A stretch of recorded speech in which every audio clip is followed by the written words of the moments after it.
Susanti, saya dari Prodi PGSD kelas B. Di sini saya akan menjelaskan untuk logika, penalaran, dan bahasa dan apa itu hubungannya.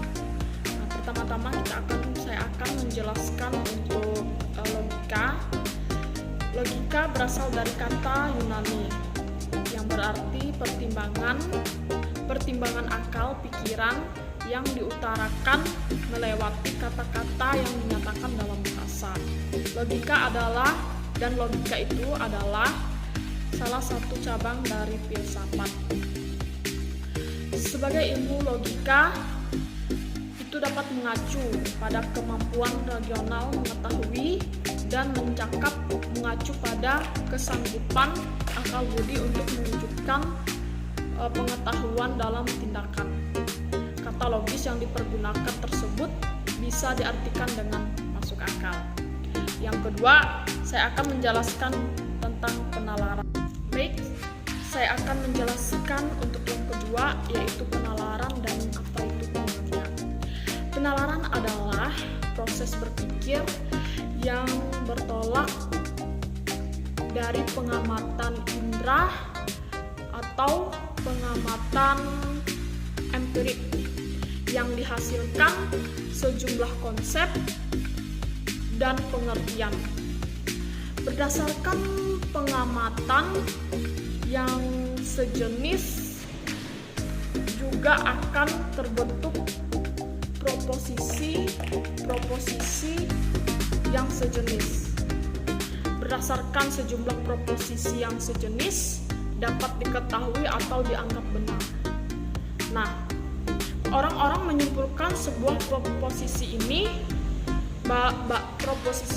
baik itu yang baru dan yang sebelumnya tidak dapat diketahui karena proposisi ini sangat jarang dan langka untuk seseorang dapat memikirkannya. Nah, jadi proses inilah yang disebut penalaran. Dalam penalaran, proposisi ini dapat dijadikan dasar penyimpulan yang disebut dengan premis dan hasilnya dapat disimpulkan dengan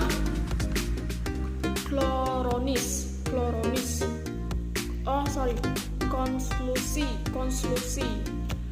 Hubungan antara premis dan konklusi disebut konsekuensi. Baiklah, untuk yang ketiga saya akan menjelaskan tentang bahasa.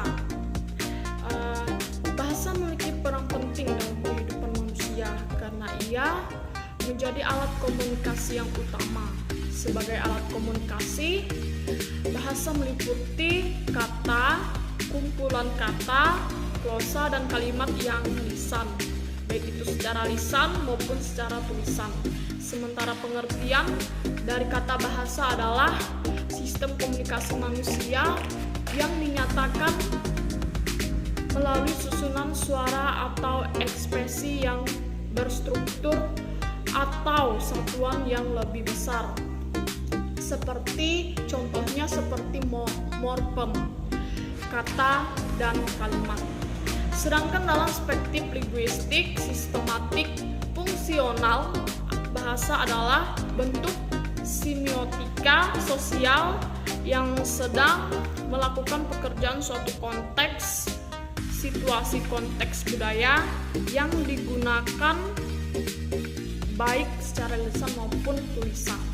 Nah, dalam suatu bahasa ini dapat dihubungkan bahwa bahasa dipandang sebagai suatu struktusi yang dibentuk oleh fungsi dan sistem secara simultan. Baiklah, sekian dari video saya saat ini. Jika ada keterlambatan dalam pembuatan video, saya mohon maaf.